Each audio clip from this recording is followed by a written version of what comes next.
This is a brief overview of our latest build. She's a 1969 911, what we call lightweight weekend racer.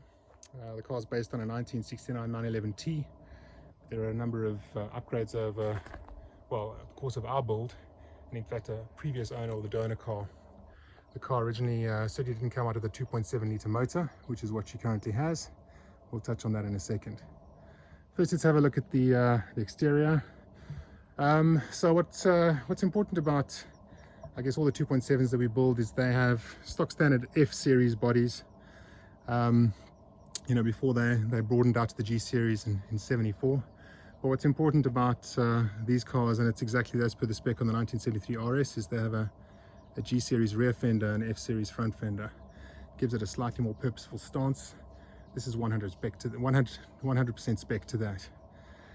So this car has got her original, let's call it 73 RS shape, or an original 73 RS shape, and all the components on her are, you know, unmodified in terms of what they were designed to be at that time. In terms of material, we upgraded the material on a few panels for weight saving.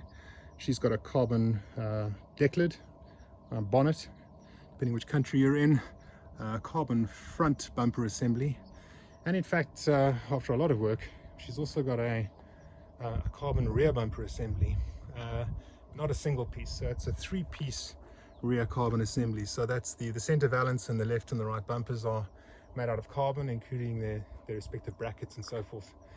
We've retained the little steel bumperettes, original from Porsche.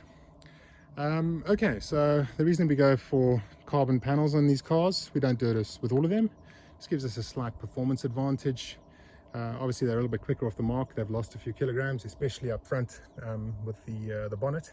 But the most important thing about carbon components is if they're on the extremities, so the bumper assembly specifically, what you get is weight saving at a very important place, which is right up front. So, you know, any form of weight saving on the absolute ends of a vehicle kind of limit that pendulum effect, which we think is quite important. Right, but other than that, as I've mentioned, we've not widened anything or broadened anything or flared anything. My view is that the way they were designed back in, well, if you go back far enough, early 60s, is the way they were meant to be, so we don't tend to flare or play with anything unnecessarily. In terms of braking, she's got 4-pot calipers, left and right. Those are from obviously later models, but all Porsche. She's also got cooling, which, sorry, we've done a good 1,000 kilometers of testing in this car, so you're going to see some dust before she gets detailed for her owner.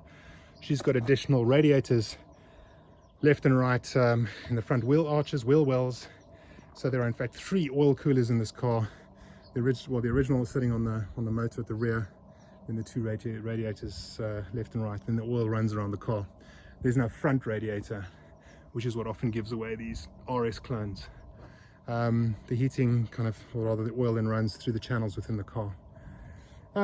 Right, so let's have a look inside.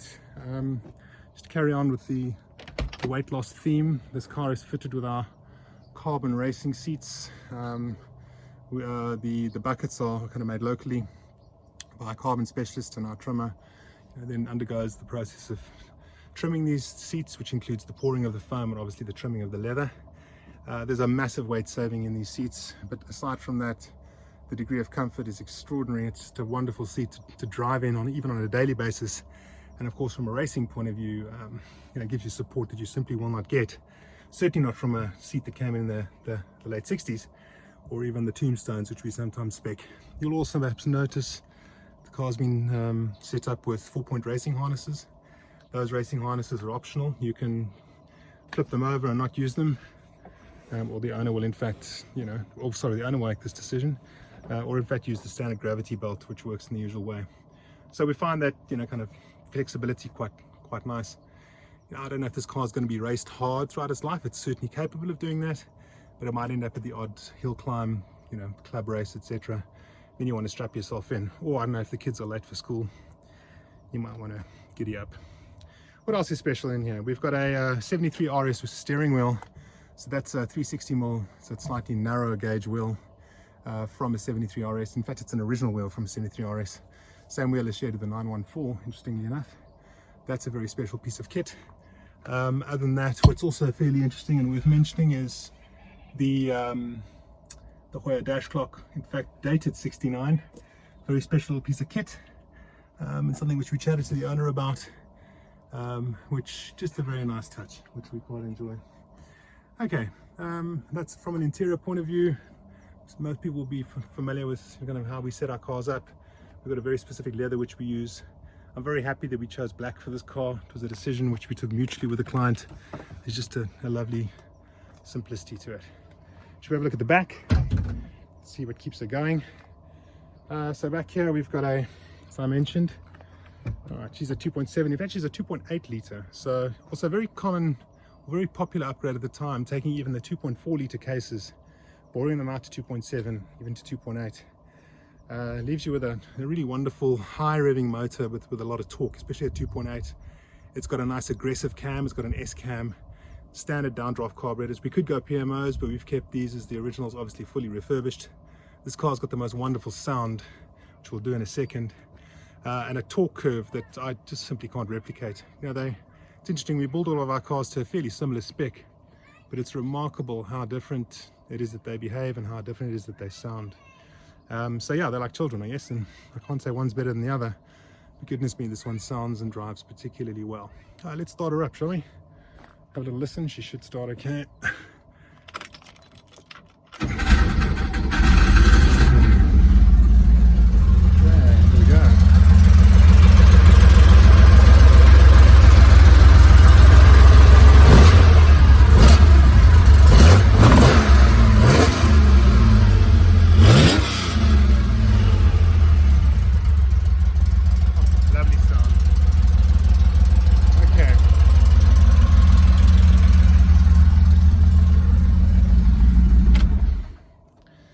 Other than that, anything interesting worth noting is in terms of a wheel setup, she's set up with 16-inch forks. We in fact we do not go beyond 16-inch on any of the early cars. 16 inches to us is the max that you should go to. The 964s can carry slightly more potentially, but 16 is what we prefer. What we've also got on her is lightweight, well, lightweight is a relative term, lightweight tires. I prefer a Goodyear efficient grip.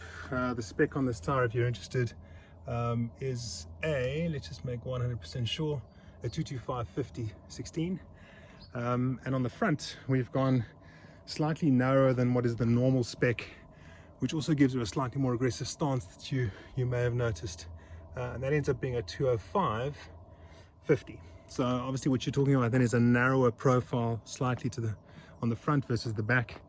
The car is set up to have an equal distance between tire and the body, but it gives you a slightly aggressive shape.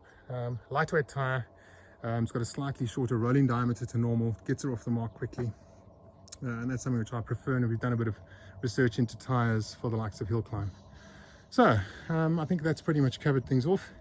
Very brief overview. We'll probably, given some time, we just have to get her shipped to a client. Maybe do some driving clips as well. What else is there? She retains her original side view mirror, no reason to change that, obviously fully refurbished, and she's got US spec front and rear light setups in terms of both headlamps as well as indicators, left and right. And that's pretty much it. What's interesting is to kind of see a car from the late 60s and from 2015, 50 years apart. Obviously that's a 50-year edition. Which one you prefer is, I guess, up to you. They're both wonderful vehicles, but let's agree there's something particularly special about these early vehicles, which yeah, in my opinion, is something which is quite hard to replace, certainly with the newer vehicles. So thank you very much for watching. Really appreciate your attention on this, and you're welcome to drop us an email with any questions you might have.